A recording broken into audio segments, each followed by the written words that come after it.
Live now. Hi, everybody, and welcome to the FiveStack. My name is Dean. You can get me at deanblundell.substack.com. My friend Zev Shalev, narrative.org. That's where you can find his work. And it is so good to be back. I was sick as fuck. We missed Pardon you. my language this We weekend. missed Yeah, I don't you. know if you did. I don't know No, if you we did. missed You you. know, what was funny is I was watching the destruction of the Epstein files, Mm. and I was watching Donald Trump literally remove his name from the Epstein files this weekend. And I thought, I'm gonna I'm gonna hang on to the bullets and we'll wait till Monday. Now we're here, and I've got a lot to say. A lot to say. I can't wait to So hear your take on it because yeah. you haven't had a chance to opine, and the rest of us have. We've had a lot of coverage of the Epstein files. We'll have more coming on later in this show. Plus, we've got Jacob Kaarsbo coming on to talk about this crazy thing that Denmark is doing, or that America is doing to Denmark, by appointing this new envoy to Greenland that is, questionable to say the least. And what the Landry. yeah. Yeah. No. Dude. This is one of the great stories of all time. If you want to know how Donald Trump does business, and I can tell you this because we've got the Canadian ambassador who's a Maple MAGA operative. His name's Pete Hoekstra, and he's on like every single far right Canadian podcast this week going, "This is a travesty. We should be best friends. Canada should come all the way over to our side." I'm like, we need to get to the conversation about Denmark, because what the Denmark conversation dictates is the Canada conversation, is the Greenland conversation, is the entire MO of the Trump regime to take over certain aspects of Canada and Greenland. And listen, Canada is preparing for war. And World that's is. really World important to is. remember. Yeah. Yeah, I mean, it really is a challenging thing. I'm dying to ask Jacob about this. The world is really on a pre-war footing right now, and Mhm. very little is going to change that. So I'm looking forward to talking to him. Plus, we've got the latest on Venezuela. We've got a lot of other good things about what they're doing underneath the White House, where they were supposedly building a ballroom. Is it really a ballroom? Plus, we'll talk about the 60 Minutes being spiked yesterday. That big story about the CCOT. Steve Cott, which is just stunning on its face as well. And it's good timing because look who just joined us. Jacob Kaarsbo is here. And if I just do this, there, hello, Jacob. How Come are on, you? get in here. Get in here. Yeah, he's here. Huh? My He's here. favorite Dane. My Hey, favorite Dane. Hey, There he gents. is. how are you? You good looking son of a bitch. I'm so happy to see you. I'm just out of the bush. Oh yeah, what Oh, are you yeah, doing in yeah. the No, bush? dude, like literally, I texted him this weekend when the Denmark stuff started to break, and I'm like, hey, do you want to come on and talk with us? And Yeah. I was sick all weekend, and he's like, I'm in Africa on a safari. I'll Oh talk to you on the yes. 22nd. So here we are. Did you see the Big Five? Yeah. All of them? That's Actually, pretty good. yesterday, within 8 hours, we saw the big five. That's great. And how close were you to like the elephant or the lion? Elephant quite close. Scary, We eh? had some very good sightings of elephant, but the best was leopard. Oh yeah. Oh yeah. That's pretty. And it Oh, the goes one in the down to tree my that you wife posted that on Substack. really Yeah, made yeah, the yeah, yeah. perfect spotting. Where were you on the safari? Where did you go? Can you say? Kruger. Oh, you went to Kruger. Oh, my old Yeah. my old hunting ground. Not the Yeah. national This was park. from Olifants. Okay, great. We went along the Timbawati River. And it was a good day. Sounds amazing. What a nice trip to take. And now where are you now? Are you back home? Cape Town. You're in Cape Town, the lovely city of Cape Town, my favorite city in the world, actually. Yeah. He's in Cape Town. And so I Exactly. texted him this weekend. I'm like, hey, dude, can you come on and talk to us about what's going on in Denmark? New dude. And they put the new envoy in there. He's like, I can, but I'm on an African safari. So can you give me a minute? And then he Gents, texted me today. hang He's on like, a sec. There's some interference here in my Matthias, er du på min? Okay. you good? Okay, I should be okay now. Yeah. All I can right. hear you. All right. All right. So But I was just telling the story about how. Let me just check whether my AirPods are connected. We can Okay. definitely Sonny hear you. Yeah. stole Go them. ahead. Go ahead. I'll tell the story He stole about the how. connection. Yeah. I'll tell the story. So just mute him for a bit if you can, Yeah, Zev. no So problem. We go back to we this. get to a point this last weekend where Denmark is now ground zero for Trumpism, right? Like it's Greenlander bust. He sends a different ambassador to Denmark, and then he names a special envoy named Tom Landry, who's the governor of Louisiana, who's gonna fucking get crushed in the next election. And he's like, I'm naming him my special envoy to Greenland with no experience whatsoever in being a diplomat, no experience whatsoever in what Greenland, Denmark, which is the country that kind of secures Greenland security. It's been part of Greenland's world for the last 200 years. And he's like, I'm going to send Tom Landry there. Tom Landry wrote literally a dissertation on why it's important for America to own Greenland like 3-4 years ago. So he's going to lose his job. And Tom Landry, then, not to be confused with the former Cowboys head coach, Tom Landry, he then goes and says, I'll take this job as a special envoy to Greenland, which really is the special envoy to take Greenland away from Denmark. And I want to hand it over to Jacob Kaarsbo, who literally this weekend, I'm like, can you come and talk to me about it? He goes, I'd love to, but I'm on a safari. Nice life. Nice life. Anyway, throw it to you, Jacob. What can you tell us about not just Landry, but of the ambassador that was summoned to the Danish headquarters today, and what's going on? Yeah. What's happening? Yeah, summoned to the MFA again in Copenhagen. I mean, I think the American ambassador gets called more to our MFA than the Russian ambassador nowadays, which is intriguing, to say the least. But it's gone crazy. I came literally out of the bush, and I've had very precious little internet connection for about a week. And the first thing I see is this news about Jeff Landry, and Jeff, sorry, not Tom. Yeah. named the yeah, and uh, here we go again. But I think the strange thing is, even in Denmark, some people have fantasized that this wouldn't happen, where me and some others have said, well, this is the way it's gonna go. It's only going to get worse. And some people have hoped, okay, no, it'll be settled. And if the other NATO countries talk nice to Trump, then perhaps go away and all that. But it's rubbish. So here we go again. And I even saw this news article today with the journalist saying that now Trump was uh, putting having the new ambassadors work put off the rails by doing this. But essentially that's nonsense, because the ambassador is all in on this stuff, and he's one of these tech bros that have really nurtured this whole idea of taking over Greenland for Trump. So he's all in. This is quite remarkable what's going on. I mean, for the Danish foreign minister to be summoning the U.S. ambassador today to ask these questions about what the special envoy will do there. Now, people should realize that most Greenlanders, if that's how you say it, have voted against the idea of joining the United States. They have no interest in doing that. And yet the American administration is sending over this guy, Jeff Landry, who's currently the Louisiana governor, as you mentioned, but also, a real sort of Greenland proponent and a Greenland takeover proponent. Yeah, so it's just, investor. Exactly. So what do you make of this? Because you got these. This is war talk, right? I mean, basically, this is the pre-war to war.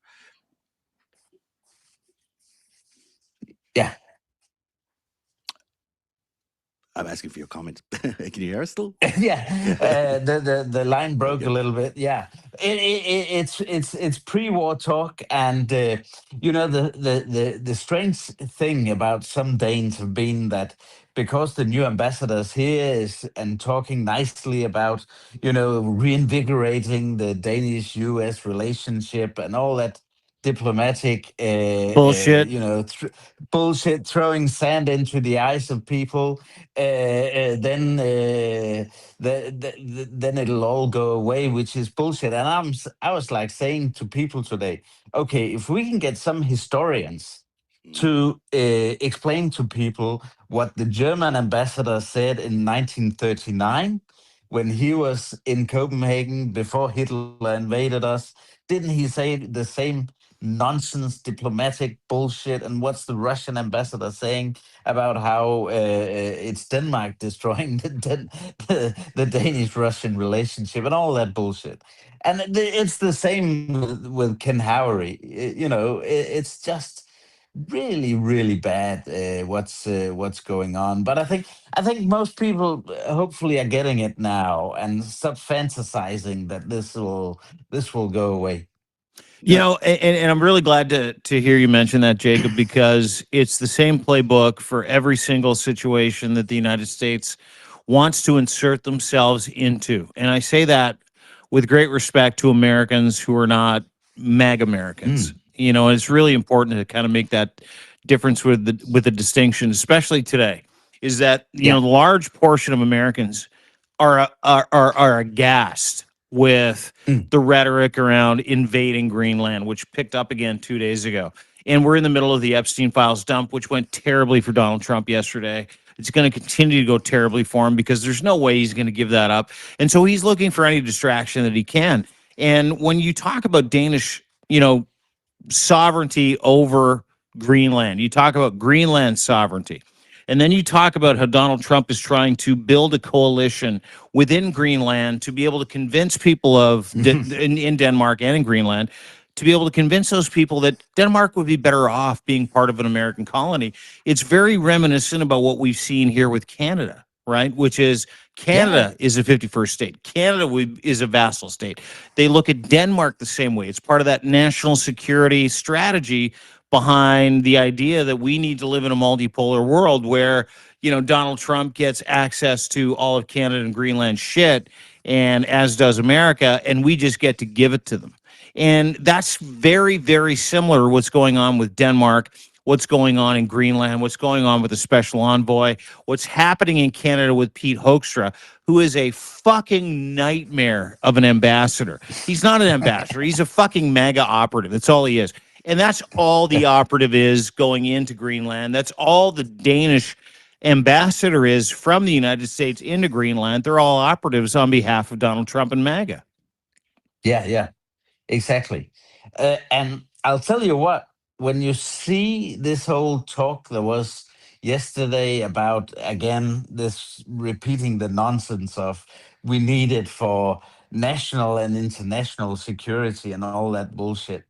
It's a page right out of Putin's playbook. Mhm. It's the same. It's the Same same arguments. bullshit. Yeah, yeah. It's the same arguments that you hear from the Kremlin. It's because they think alike, and yeah, that's the dangerous part. Well, Putin likes to think But of it. Sorry, go ahead. I'm telling you, I really, really hope our authorities will play this hard and play this hard against the operatives and all the subversive influence that they've already started exercising against Greenland and against Denmark and PNG people and close the consulate in Nuuk and all that.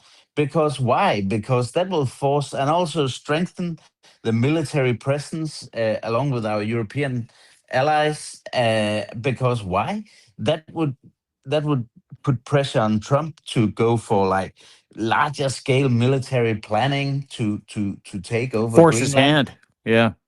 force That's his good. That's hand, good points you're and making. and that would get leaked. Yeah. As Malcolm Nance is also saying, that would get leaked, and then that will start a big uproar in the U.S. I'm quite confident. So This war so we really we is need to play it hard. dangerous. Yeah, like you need to play it with some backbone, like which you've said time and Mhm. time again, and it's something that Canada's done time and time again, which is Yeah. go, yeah, we're not doing this. We're not doing what you want us to do, and I think that is in itself the answer, right? Which is how do you tell a president of the United States who's hell bent on taking over allied countries that he's not allowed to? You show him, and you show them in the European Union, and you show them in Canada, and you move away from any procuration aspects of your relationship and you move away from every comfortable aspect of those relationships. And Canada is willing to do that. But what Yeah, shocks me is how many EU countries are not. And you're an yeah, ocean away. yeah. And the UK, for instance. Mm, It's the same. It's the same nonsense going on, and but that whole thing of not being able to stand up and put pressure on Trump. That means that only invites further aggression, mm, like mm. with Putin. It's the same reaction because as soon as he senses Yeah, he sees weakness, people he'll not doing push. anything. He'll do something, right? Yeah. Now, Europe's already on a war footing. It seems like getting ready for a war footing. At least there's lots of planning for each of these countries in Europe. Someone told me the other day there's 1.5 million standing armies, a standing army of 1.5 million people in all the European nations combined. That's a lot of people. I didn't expect there to be such a huge army out of Europe. This is going to be a formidable battle, but it does seem to me like both sides are building up for that battle. And when both sides build up for a war, sometimes that war happens just because everyone's building up towards it. Is it is there another way other than just trying to be as forceful as we can be against America? Is there another way out of this? Is there a way that you can think of that's not going to be so confrontational? I think the only way to avoid war and military escalation is by showing we're not afraid of it. Mhm. It's deterrence. It's the same way deterrence works against Putin. And if you show weakness, if you show you're not willing to go go all the way and go all in, then you invite further provocation, further aggression, and it's the same with Trump. And the only way you can get out of a bad situation is through deterrence, and that's the way you can avoid war.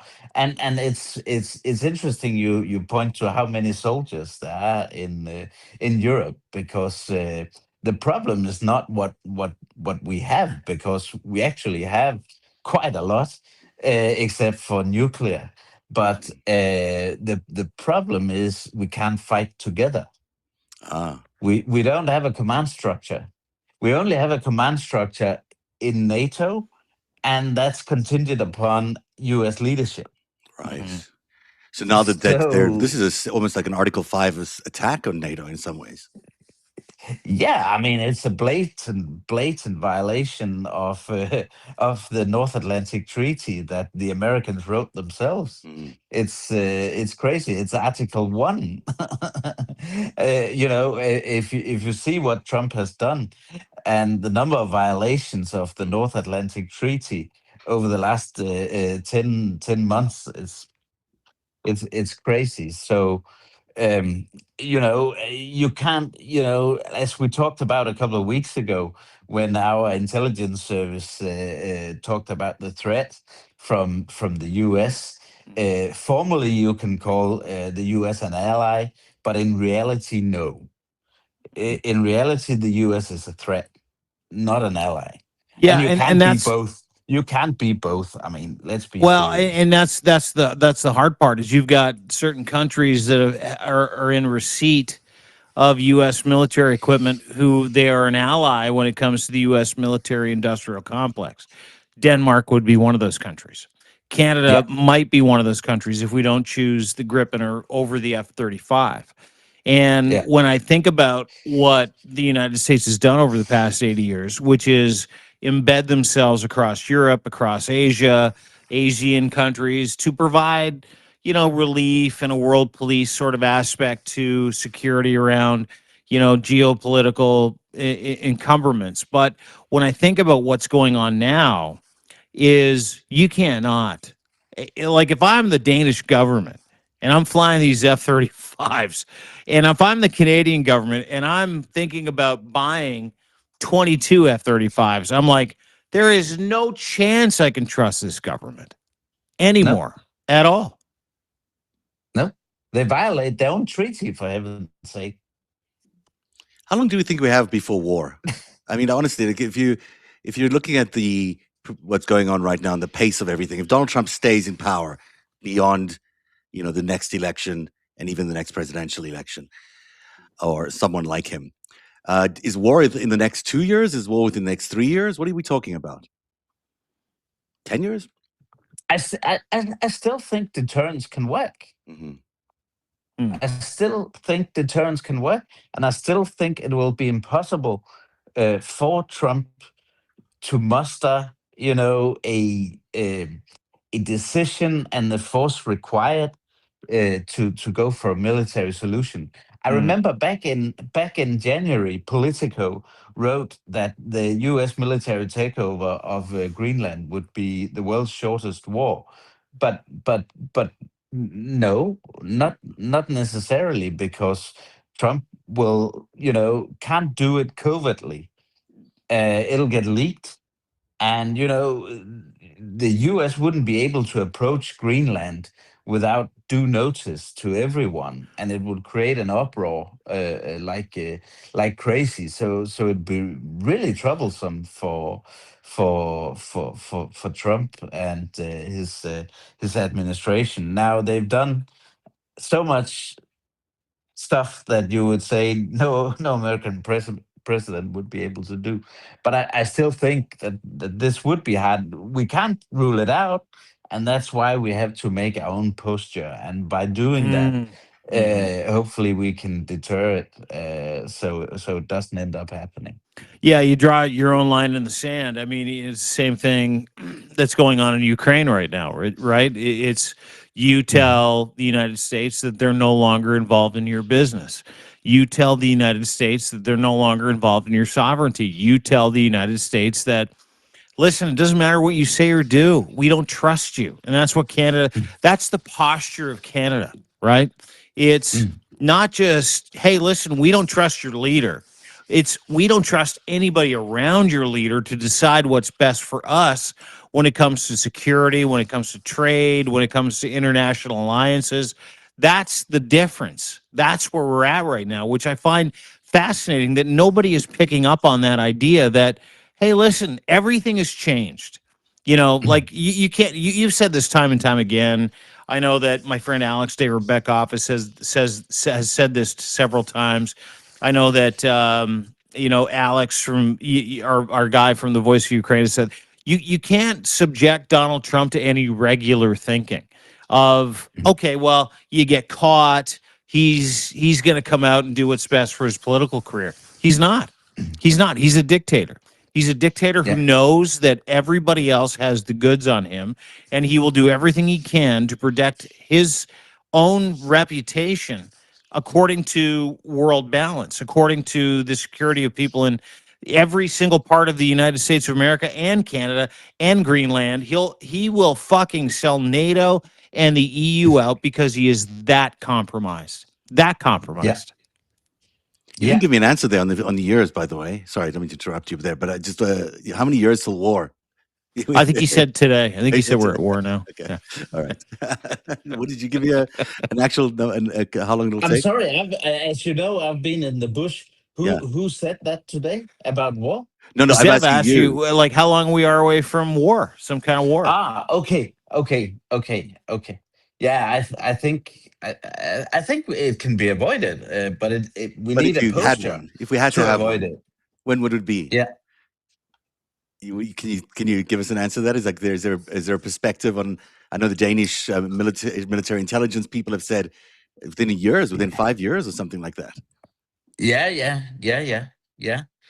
Yeah, but it's it depends. It could also be in a shorter time span because, like, for instance, Putin will not wait 5 years and gather a big huge army and blah blah blah.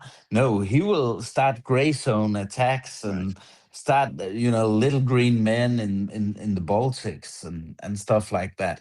He doesn't want the Europeans to gain time and to rearm properly, etc., etc. Mm. So the big danger of going with these timelines is that Putin is not necessarily rational like that, looking at his own army, because if we talk about you need to go to war with the army you have, he's like, he doesn't really he doesn't even care, because he will always fall back and say, we have the will, these guys are weak, they don't have the will, so I'll push them. Well, it's a bit challenging to That's hear. probably the that's probably the How nice is mindset that to hear? when I look That's at it. Yeah, well, yeah, there we it's go. really, really, really comforting You got shit. a couple of years for war, okay? No problem. I don't think you gave us a couple of years, but whatever you said was it's soon. Um, a Danish defense intelligence expert, former Danish intelligence officer, Jacob UN Kaarsbo. Security Council member Everything. Jacob This Kaarsbo. Yeah. brilliant, and a soon to be published author again in a new book and all sorts of other amazing things. Thank you, V, for And being here on the Safari FiveStack. aficionado. Yes, and now was it a big five seer or watcher? So we get to wear that badge too, a spotter. Spotter. Yes. Spotter. Yeah, there you go. He's a big five spotter. We got Jacob Kaarsbo, the big five spotter, on the Yeah. show today. Listen, Jacob, always great to have you on. Former Danish intelligence officer, former UN Security Council member. He understands where the chess pieces are. He can tell you where they're going to be moved, and that's why we love having you on. And the fact that you do this for us all the time would encourage everybody to hit that Chiron at the top, little gray button where you can go and follow Jacob. Give him a follow. You need more of him in your life, specifically when it comes to what's going on in the EU, because I can tell you this is that is what Trump wants to happen in North America, and it will affect every North American, whether you're Canadian or American. Jacob Kaarsbo is your guy. Thanks, Jacob. Great to see you. Good to see you again. We'll All right, talk my soon. man. You got Enjoy it. the Cape Town nightlife, or have a good steak on me. It's a really good one there. Have a good one. Yeah, exactly. Bye It's bye. great to be here. See Great you to see you. soon. All right, there you go, Jacob Kaarsbo, everybody. Yes. I worry about him in Cape Town. I hear stories about like BMWs that have flames that shoot out from underneath the cars. I wouldn't worry about. It's true that there are stories like that. I don't think that was a sort of a bit of a urban myth a few years ago. I don't think there actually are those things. But Is it not true? I don't think so. But I haven't been there for a while either. But I can tell you, yeah, I wouldn't worry about Jacob. I'm sure he's got his street smarts. I'm sure he knows how to get around a major Yeah, he's a international spy, city. dude. Yeah, Yeah, so I'm yeah, sure he's a got- spy. He's spent a got lot the of time in skills. Iraq. Yeah, he's got skills in urban areas. I don't worry about That's him. why I fucking love talking to him. He's Yeah. like, you'll talk to him about like these serious issues when it comes to North America, Canada, the EU, and he laughs about it. And I'm like, only a guy who has seen the worst of the worst as a spy, as a Danish spy, can go, no big deal. We'll get through this. I got It's to all tell you, good." he's in the most beautiful city. Have you been to Cape Town? I have not, but I heard Oh. it's fucking unbelievable. It Yeah. is one beautiful city. It is just, it's got a good soul to it. It's got the mountains, there's gorgeous oceans, two of them.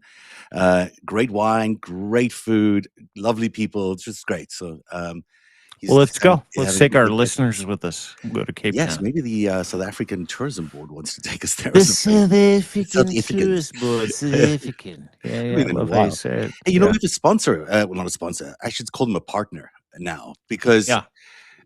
we have not had any sponsors on the show because we're not really into that whole selling out to the corporate parts of the universe and selling all But sorts. there are good corporate people that you can sell out to, and good. We have sold out to a great corporation. Yeah, this is great. This is a company that is really aligned with what we do here at the FiveStack. It's called Ground News, and you've probably seen it elsewhere on Substack. And what they do is they aggregate a whole bunch of different news Mhm. perspectives all in a single place. So Ground News takes any story, like say the Epstein files, whatever it is, and they show you how it's been covered across the entire media landscape. It's not just one perspective. It's not right now, especially with like the Epstein story. There's so many different sides to that story, or at least two very sharpened sides. And they go through all these sources. They do it side by side, and you can see which outlets are covering the story in which way. So I'm sure you're getting a lot more Clinton coverage on the Fox side. There you go. And a lot more Trump coverage on the left. But really, it's really fascinating to see that contrast in one place. And many sources of news. I think they go through thousands every day. And pick Oh out my the best God, Ground News. If you haven't been, go to ground.news. Go there today. I have been a subscriber for years, And what they do is they give you the news, then they tell you who's reading it, why they're reading it, then they'll tell you who it helps and why it doesn't help them. And really the incredible part is that they take themselves out of the actual op-ed experience, Yeah. which is why ground news is incredible. Because they'll tell you who's reading it, why they're reading it, but then they'll take their hands off the wheel and say, go ahead and read it. Let us know what you think. And when you go to ground.news, groundnews.co, groundnews.com, what you get is a real understanding of what the information that we were supposed to get was supposed to look like in the first place, where you can decide what it is, where you can let yourself kind of, oh, I get it. I can kind of understand what this is. And you can literally breathe when you read information again, Yeah. when you get affirmation again, when you understand what's going on. And they'll tell you who's looking at it, why they're looking at it, whether it's left or right, and they'll remove the bias. And they've got this incredible blind spot feature, by the way. And Yeah. I want everybody to notice this because I've used them for a long period of time, where you can say that's a blind spot that a lot of people on the left or a lot of people on the right are going to be aware of, but they won't notice it. And when you get to that feature, specifically, you go to Ground News, and I know we've got a little bit of a discount for people. We'll add that in a second. But when you go to Ground News, you can be assured you're getting information that makes sense to you, that you don't have to go, oh, someone's trying to curate my opinion. That's the beauty of Ground News. If you want information, if you want affirmation that you're not crazy, Ground News is the way to go. Guaranteed. Yeah, and it gets you the news much quicker too. So the Yeah. deal that they have for our viewers at FiveStack is really phenomenal. You get 40% off if you sign up for Ground News at groundnews.com/FiveStack. That's FIVE stack. You sign up today because you'll get a lot more knowledge about the news. If you're a follower of FiveStack, you already care about all the different perspectives. You already care about the truth. You're going to care about Ground News because their coverage is all about the same stuff. Their mission statement's so similar to ours. It's all about independent news coverage and figuring out who's saying what and what the perspectives are. So 40% off at groundnews.com/FiveStack.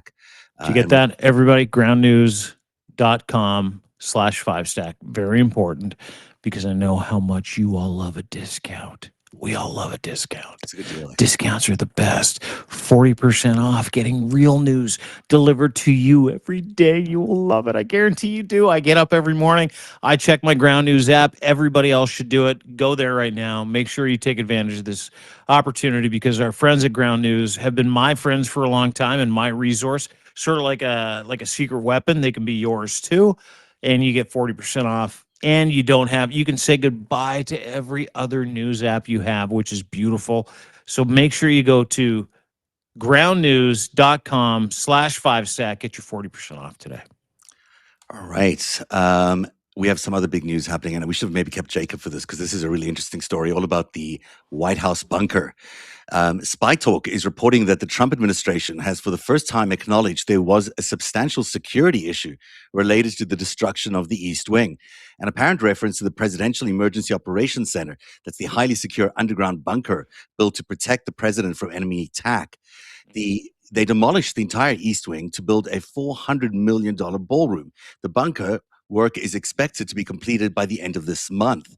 A federal judge declined to hold construction despite the National Trust's lawsuit, and the government argued it was a matter of national security, arguments that have been kept secret from the public. So, yes, they're building a ballroom, so they claim, but really what they're doing underneath is Fear bunker. Is a bunker, a very fear different bunker. kind of bunker. Yeah, Many people are speculating it's a digital bunker. It's an Oracle server bunker. it is. Yeah.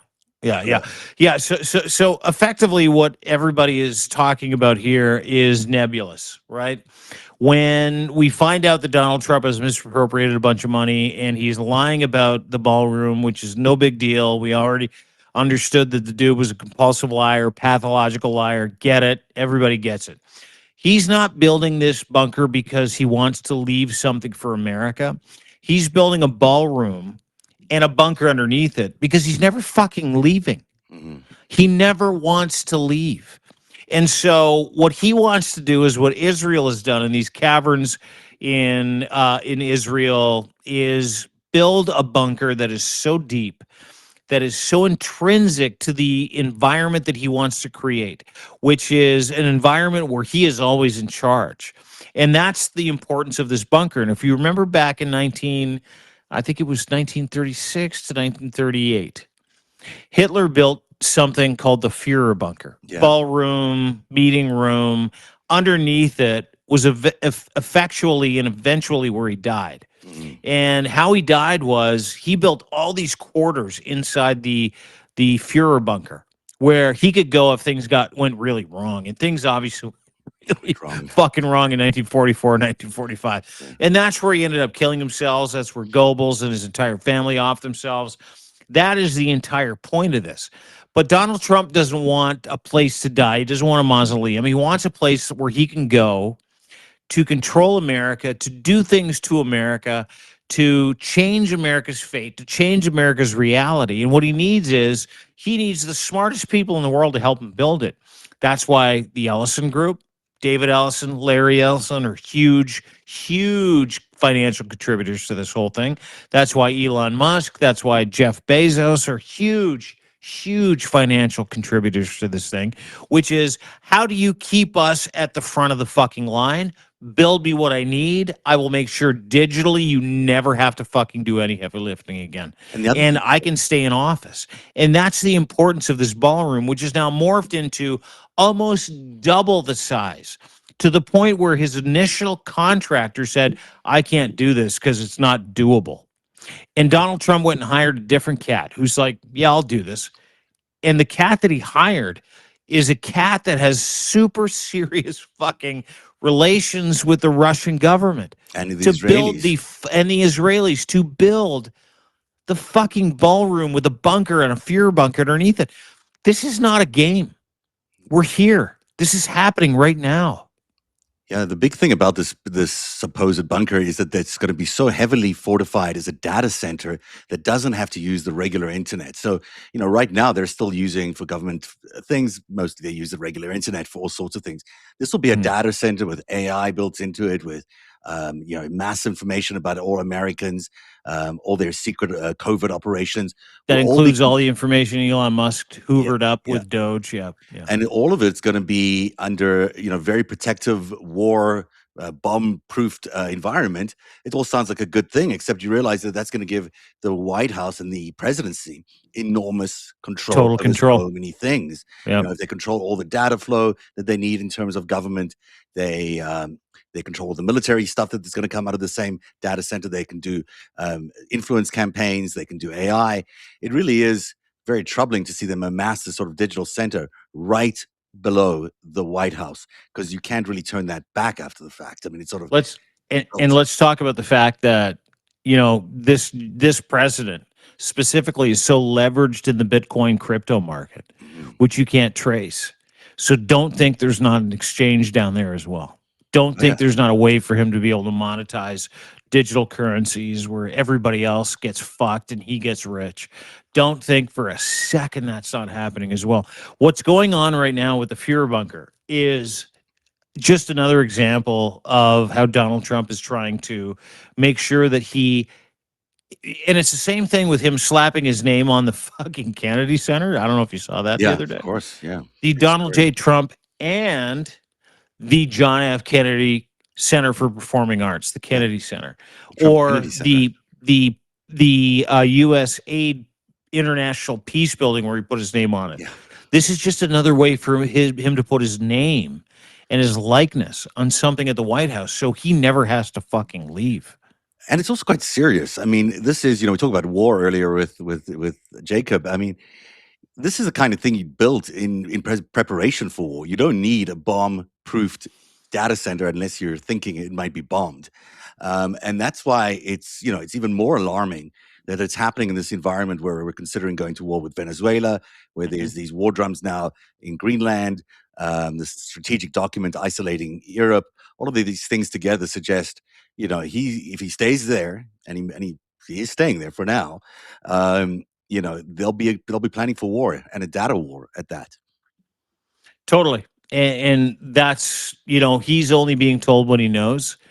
And Donald Trump understands that we're in a different time. This is what the Democratic Party does not understand. We're in a different time. And you have to have all the dogs around you digitally to be able to kind of perceive and create a life and a perception of life that benefits the people that you want to vote for you. That's not something the Democrats have kind of grasped or understood. No. That's something Donald Trump truly understands. And whether or not he understands it or he's got people around him who understands it, he's building a universe around himself where everything is catered to that, the perception of reality, how he can warp it, how he can fuck it up, and how he can make you do what's best for him, whether it be donate money, whether it be vote for him, whether it be give away your agency, whatever the situation is. That's the entire point of what he's trying to accomplish right now with this underground government and the underground bunker, which is how do I fucking maintain a hold of what I have? How do I make myself a king? And how you do it is you control the information around the people that you have voting for you and all the people that won't vote for you. And you try to tell them that their life is terrible. That's the entire MO of this Trump regime. And he's doing it now, but now he has government resources to make sure he embeds it in your life. And that is the fucking crazy part of what he's trying to accomplish. In the same group, he's gonna, he's looking to buy with CNN. They're both Paramount. We'll get to 60 Minutes in a few minutes. There's a scary amount of information consolidation happening in America right now. Let's get to the Epstein files because we haven't heard your thoughts on the Epstein files. We want to get this in today. The Department of Justice is now in violation of federal law. They've missed Friday's deadline to release all the Epstein files under the Epstein Files Transparency Act, the law Trump reluctantly signed after House Democrats forced it through. What they did release was heavily redacted. At least 16 files disappeared from the DOJ website. 50 of them, maybe that's not that concerning, but one of them was a picture showing a photograph of Donald Trump inside Epstein's desk. And that was removed and then replaced within 24 hours. Now it's back in the Epstein files after the huge uproar around it. But all is it back? Yeah, they said it was back today. I haven't checked, cool. double checked, but I heard it's back. This is just they being caught red-handed, really. Trying to remove any references to Donald Trump from the Epstein files, and then they put it back once they were caught. All of it is just not a good look. The cover-up is really falling apart every second it continues. And now, Massey and Representative Khanna are looking to take some action against Pam Bondi, or at least some sort of what's the word I'm looking for here? There's a Contempt. Thank you. That's what I was looking for. Contempt notion, or some sort of attempt to give her some punishment. I don't think she's going to be impeached. That doesn't look likely, but it does, begs the question: why is Clinton in there so much, and why is Trump not in there at all?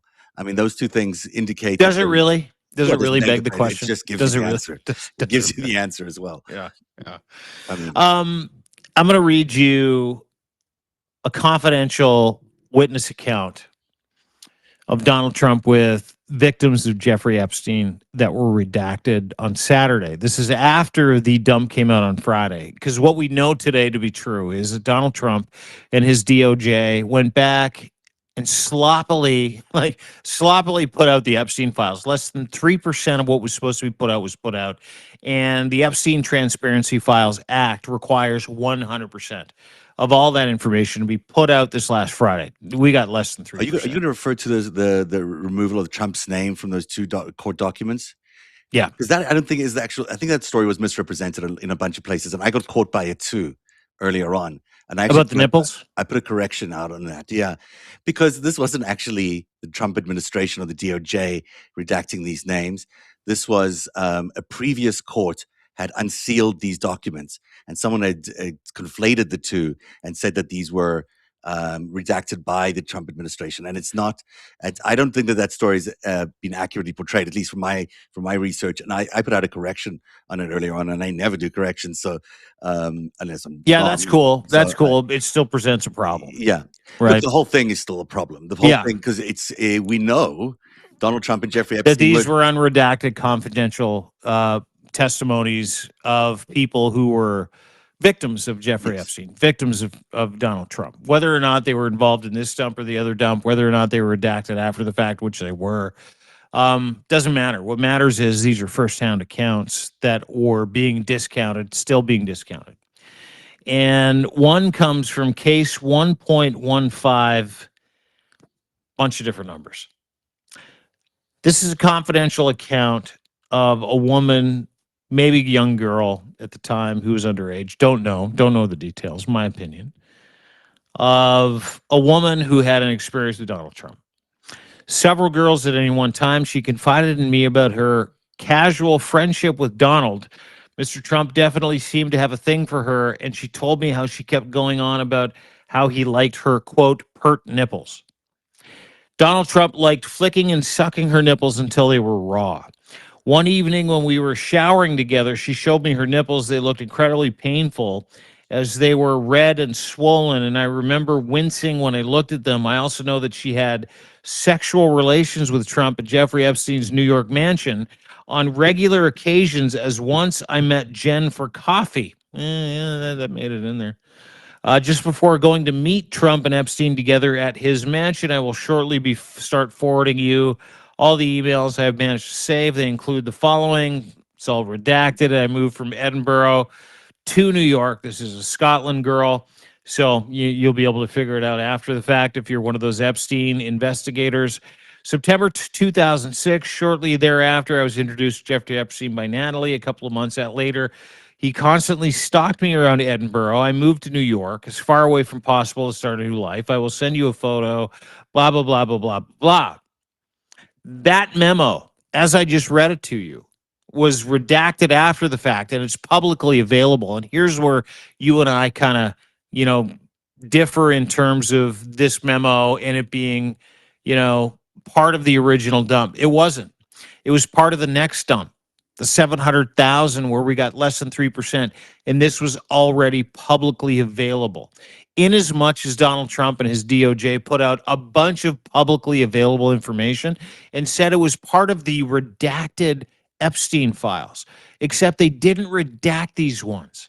Like they didn't redact several other ones where Jane Doe has now filed a lawsuit against the United States of America for not redacting her name and then putting out her information. Aaron Parnas has that specifically on Substack. Go and check it out. And every other person that was named in the Epstein files in this 700,000 person DOJ dump. There you go. You can have a look at it yourself, minus the redactions. That was readily available 2 years ago online. 2 years ago.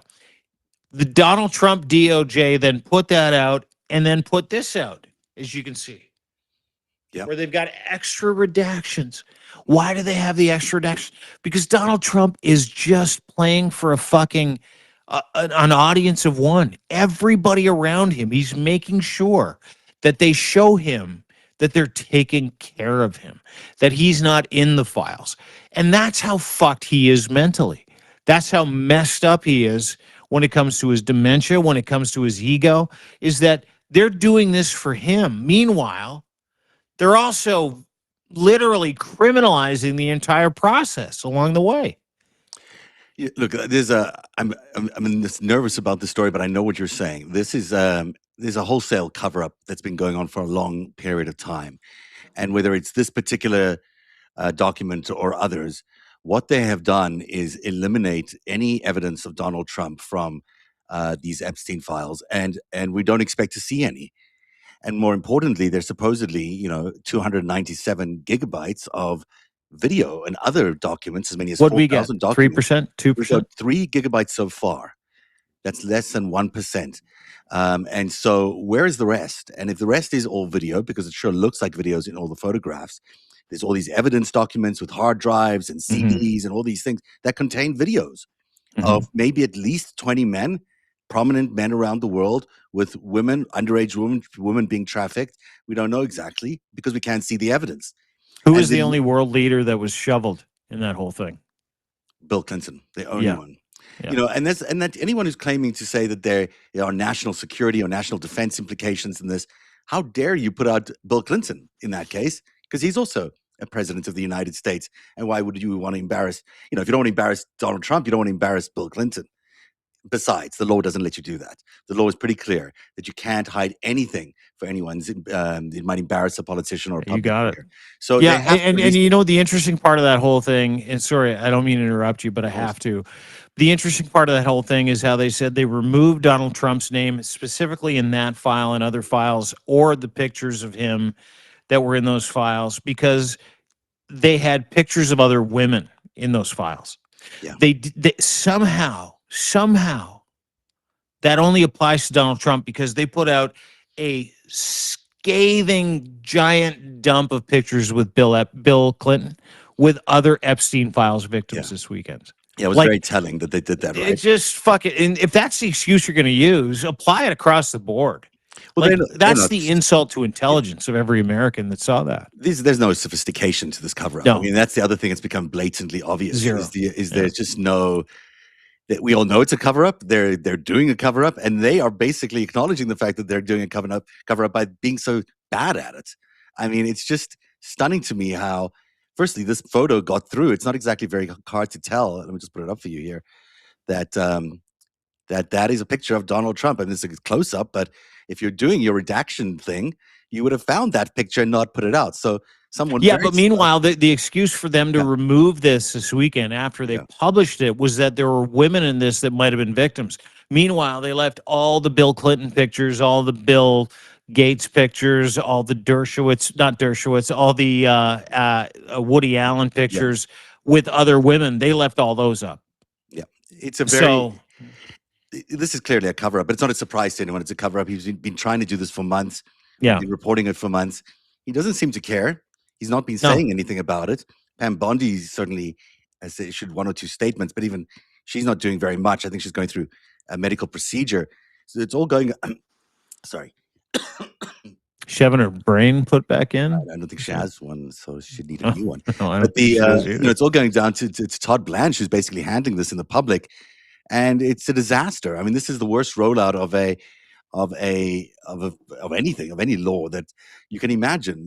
You would want everything complied with, because they've had months to comply with it. We found out today that within 36 hours of before the release, they were still contacting victims to find out if they wanted to be redacted or not. 36 hours.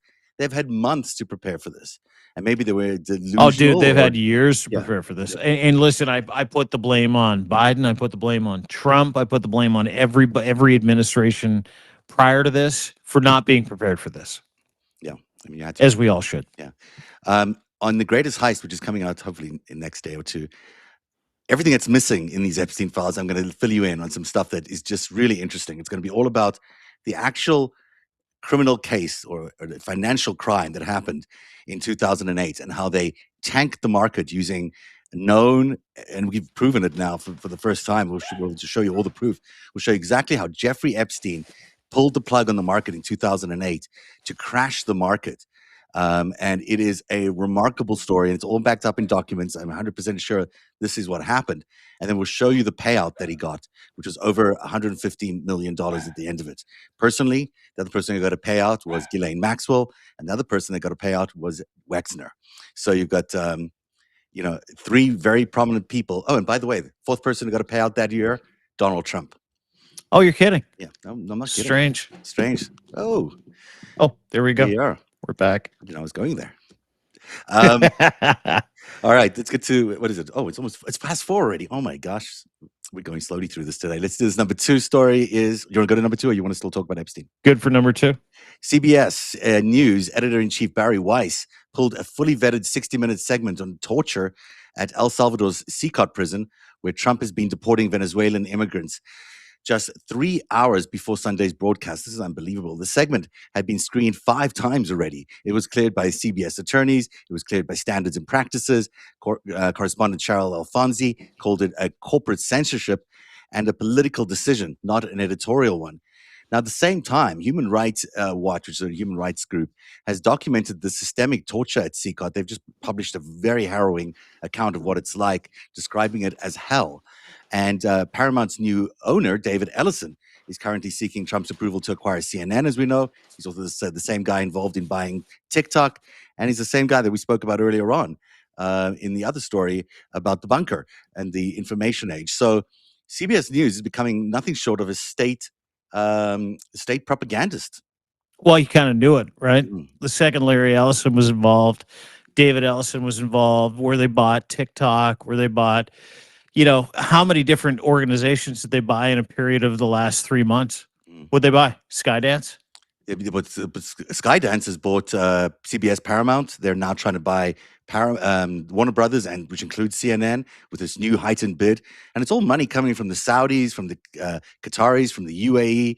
It's money that's it's no good that these foreign ownership of American media is happening in the way it is, because yeah, we've never had this. It used to be illegal for foreign owners to be able to buy American media entities, certainly not on this scale. I mean, now Yeah. you've got all these media conglomerates all falling under one entity. Plus, Oracle is the number one streamer of all content in the world.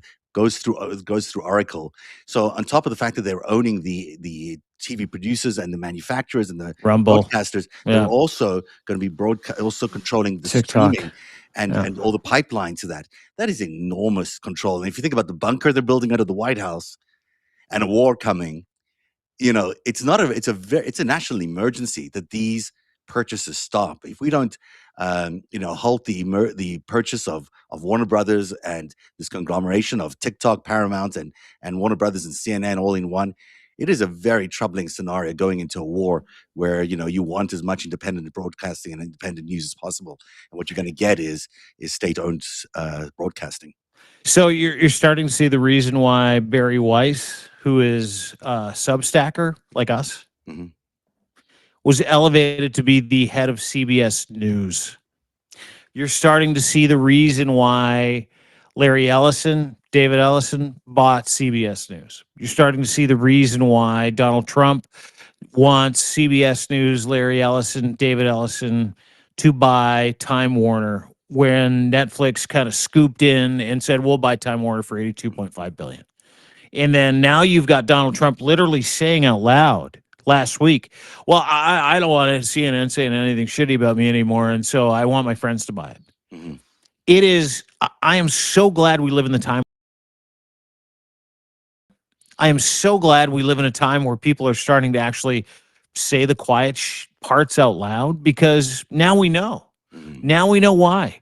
And what Zev has been talking about, what we've been talking about when we talk about Barry Weiss, and there's a lot of people out there, because Barry Weiss is a female, that will look at conversations like this. Well, you just got a couple of middle-aged guys that are going ham on Barry Weiss because she got elevated to be the CEO of a company. You guys are butthurt, blah, blah, blah, blah, blah. We don't give a fuck. None of us want to be the head of CBS News. Well, Zev doesn't. I don't.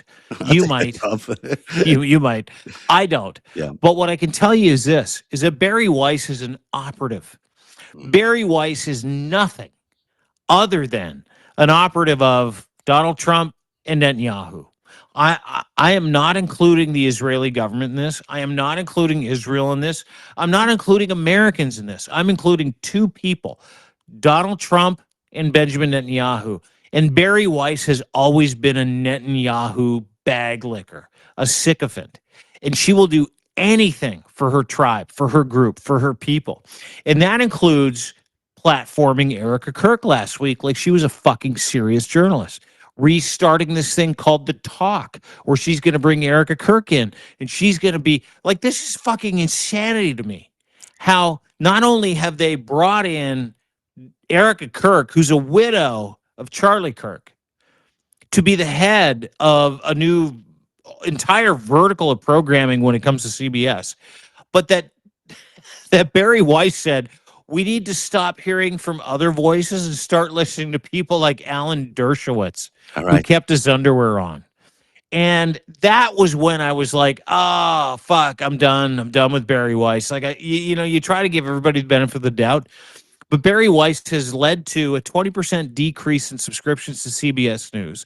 Barry Weiss has destroyed CBS News. And in this case, Barry Weiss literally scrubbed an entire feature that took months to put together about the realities of what Donald Trump is using CCOT for. CCOT is a fucking prison. It is a concentration camp for El Salvadorians and anybody else that Nate Bukele, who's the head of El Salvador, will get paid to fucking jail people in. And 60 Minutes did an expose on it, and it was so fucking bad. What did Barry Weiss do? It was so bad for the Trump regime. She's like, well, it doesn't move the ball forward enough. That woman is not entitled to know where the fucking ball is. That's how useless she is at the job she was given. She doesn't know where the ball's supposed to go. All she knows is, what can I do for the people that pay me? How can I fucking treat those people? How can I help those people? How can I show them my loyalty? That is what Barry Weiss is. That is what Barry Weiss has always been. And she is a fucking feckless loser. You know, That's what she is. it's so interesting. The Human Rights, well said, by the way, and the Human Rights Watch today came out with this really horrific report about this CCOT prison, and it says that the Trump administration is complicit in torture, enforced disappearance, and other grave violations, and should stop sending people to El Salvador or any other country where they face a risk of torture. Americans facing a risk of torture. The Venezuelan nationals in the U.S. government sent to El Salvador in March and April, were tortured and subjected to, among other things, abuses, including sexual violence. The cases of torture and ill treatment of Venezuelans in El Salvador were not isolated incidents by rogue guards or riot police, but rather systemic violations. This is hell, said one person as they were described what it was like coming there. It is, and it sounds like hell. And people told him, you've arrived in hell when they got there. This is a torture chamber, and it brings unsuspecting immigrants from the United States who are just dragged off the streets, shoveled into planes. Yeah, and but then that's moved all. to That's all CCOT's always been. But Like, it's the first time we have a Human Rights Watch report, 81 pages, saying very clearly and systemically that there is torture going on against these people who are being removed from America on suspicion of being non-American. I don't know what the term is, and being sent to South America, to these hell chambers. I mean, you know. it is antithetical to the reason why Barry Weiss was hired. So Barry Weiss spiked the 60 Minutes story into why Barry Weiss was hired. Yeah. To hide things like that, to That's what hide CBS the is gonna be human now. rights abuses on behalf of Americans, legal Americans, people legally in the United States of America that Donald Trump simply does not want in America. It is ground zero for why Donald Trump is trying to control fucking media in the United States of America. Barry Weiss is a fucking disaster artist. And so she is tragic. a morally fucking repulsive woman who will do anything she can for the ideology that she follows and the people that she serves. Well, what is the ideology she follows? She follows Trumpism, MAGA, Netanyahu. And that's where she gets her fucking paycheck from. And that is why Benny Johnson exists. That's why Tim Pool exists. That's why Barry Weiss has control of CBS News, is to make sure that she runs as much interference on behalf of her American Israeli cult as humanly possible. There's no other way to explain it. And the fucking crazy part is, I feel like a conspiracy theorist telling you that when it's fucking painfully obvious in everything that we see and everything that we hear coming from Barry Weiss at CBS News. It's totally true. I mean, this is now a propaganda outfit, and when you think of something as amazing as 60 Minutes, what they used to do, so much incredible reporting, so many exposés over the years that have really opened the eyes of Americans to what's going on around the world, to now have this venerable news magazine, answerable to Barry Weiss, formerly of Substack, who's now telling people what is moving the ball forward on a major investigation with Sharon Alfonso, who's a very good journalist that has been through all the standards and practices and all the She's lawyering. moved the ball forward several Yeah, thousand yeah. times. Yes. Yeah, but this is a cleared piece. I know, they're very thorough. They have to be thorough at 60 Minutes. Everything they say is factual. Everything they say is true. They go through the standards and practices of the to make sure everything is exactly as they say it is. And for Barry Weiss to be not allowing Americans a view into CCOT is stunning. The other thing is about Erica Kirk. Did you see Erica Kirk endorsing J.D. Vance at Turning Point this weekend? 28. She called him 28. This is a woman who supposedly is Christian. 48, actually. She's a Christian woman, right? who's busy breaking up the marriage of the vice president and his wife, by all accounts. It looks like that's what's happening, in order to run as the vice president's running mate in 28. And then she's endorsing him on stage at the Turning Point event on the weekend. Did you see the Turning Point event on the weekend? I didn't. You see the fireworks, I watched some of it. pyro, JD Vance saying, you don't have to apologize for being white anymore. And then Erica Kirk literally turning it into, this is what Charlie would have wanted. Did you see the place where you could take a selfie with you with Charlie Kirk? Yeah. In a recreation of Charlie Kirk's death scene? Yeah. I have no question. Listen, this is going to sound incredibly unpopular, and it might sound conspiratorial. These are not the actions of a woman who's mourning the loss of her husband. No. These are the actions of a woman who sees opportunity. These are the actions of a woman who has no problem with her husband being shot in the fucking neck on national television. These are the actions of a woman who is part of something much bigger than her marriage to Charlie Kirk. Mm-hmm. And these are the actions of a woman who doesn't give a single fuck about the America she says that Charlie Kirk served. And I watched her this weekend literally bring Nicki Minaj on stage at the Turning Point USA thing. It was like, hey, look, we got a black girl, y'all. How much are they paying Nicki? Look, we got a black girl. We got a black girl doing black things. We can't be all that bad. Erica Kirk is the next Antichrist. Erica Kirk has no problem with her husband being dead because, as she said recently, she was already on the way prior to meeting Charlie to being a boss babe. And so she's just assuming that role now, which is what she has said several times. Erica Kirk is the machination of everything bad that you thought Donald Trump was. Yeah. A grifting, lying, murder-hungry piece of shit that has no problem watching her husband getting shot in the neck and then wondering what's in it for her. That's what Erica Kirk is. And so when you watch Erica Kirk videos, like her walking out to a group of people, like her husband got shot in the neck on fucking national television 2 months ago. She's doing a merch drop, throwing out fucking hats into the crowd, like, yeah. That is not any other human being who watched their fucking husband get shot in the head. No, you don't actually have in a the world. recreation of a scene so people can take selfies at the same, the tent recreation of where he got shot.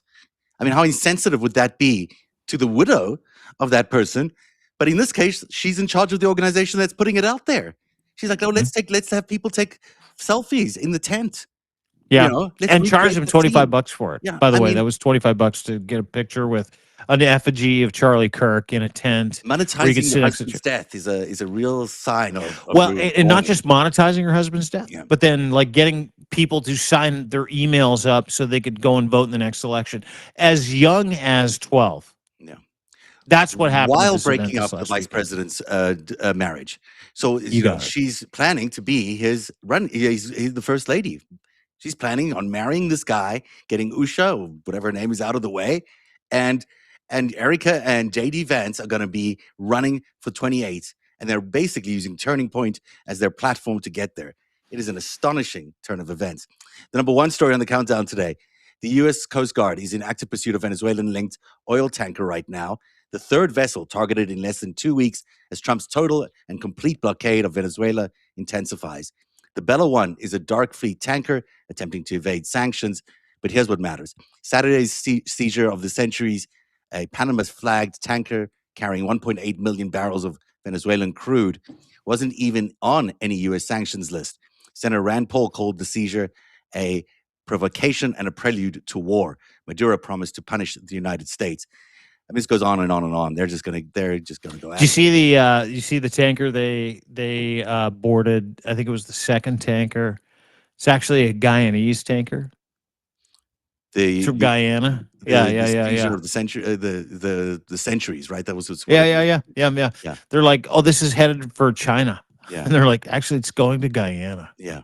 And they're like, yeah, no, it's going to China. They're like, you're going to tell everybody it's going to China. And then the Guyanese government's like, no, we're not. We're going to tell everybody it's coming here because you just took billions of tons of oil from us. It's unbelievable. The Trump regime is literally boarding oil tankers right now in Venezuela, telling everybody that they were headed for terroristic countries and keeping the oil. Yeah, stealing the oil. They're just stealing the oil. I mean, this is like piracy. It's like American piracy. Basically, this belongs to us just because you're in our hemisphere, basically. Because we said, yeah. And, there's and here's the catch: Yeah. is that if you listen to Lev Parnas at all, he had a deal to give something like 2.5 billion. Maduro would leave if you give Trump and his regime 2.5 million barrels of free oil to sell on the open market. And they're like, okay, sold. Well, guess how many liters of oil they've already collected? Something like 1.5 billion liters of oil. Yeah. And they're like, well, we're going to get that. And Donald Trump, to his credit, a few days ago was like, that's our land. That's our oil. We're going to come get it. They stole it from. It's not. It's fucking Venezuela, you dumb fuck. I mean, yes, they nationalized a lot of the commerce there when they took over, but that's what governments do when they take over. If they want to be dictatorial governments, they will do that. But for America to now claim that oil belongs to them somehow is just bullshit. And for Rand Paul, who's probably the most conservative of conservatives on the and in the Senate, for him to say this is a provocation and a prelude to war is a clear indication of where we're heading. I mean, this is a war-hungry regime. This is all they want to do. They don't care about your rights. They don't care about nations' rights. They don't care about anything, really. No, they're trying to get Venezuela to react. Yeah. And they haven't yet. Yeah. And the second Venezuela reacts, somebody like, see, we told you we got to go in. Got to check them out. Yeah. They've been remarkably restrained. Well, that is the FiveStack today. It was great to get Jacob on. He was terrific. It's great to get you back. You're terrific. And I can't hear what you're saying. I don't know why I can't hear what you're saying. Are you turned on? Did you mute yourself? I think you muted yourself. Well, I can't hear you. It's just me. Okay, I will wait 1 second. While Dean Blundell does that, I can tell you that deanblundell.substack.com is the place to go for an enormous amount of brilliant news coverage. Only Dean knows how to cover what's going on in Europe, and he's been doing an excellent job the last few weeks about how America's posture to Europe is really changing the world and setting us up for a possible world war. And I still can't hear you. Maybe you can mute it on that little button thing here. Anyhow, maybe it's just done. No, still not. Oh, okay. I don't know if he's coming back. Give him a second. Maybe he'll come back. If he doesn't, I'll be here to tell you that is the FiveStack today. If Dean comes back, we'll let him in, of course. I want to share with you that Ground News is our new partner here, and it's a great opportunity right now for you to get 40% off at Ground News just for FiveStack viewers. And the place to do that is by going to groundnews.com/FiveStack. groundnews.com/FiveStack. And that's where you can get our special offer, especially for FiveStack viewers. Are you back? I still can't hear you. I still can't hear you. No. That must be on your side then. I don't know. Okay. Well, that's it then, everybody. Do sign up to deanblundell.substack.com. It's a must subscribe for anyone who's on Substack. It's really terrific stuff. Dean does a fantastic job there every day. You can also subscribe to narrative.org, narrativ.org, where The Greatest Heist, Book 2, Chapter 6 is coming out as soon as I finish writing it. It's a big one. This one really is a big chapter. We're going to take you into the actual crime mechanism. This has never been revealed before. How Jeffrey Epstein triggered the 2008 market crash and how he profited from it.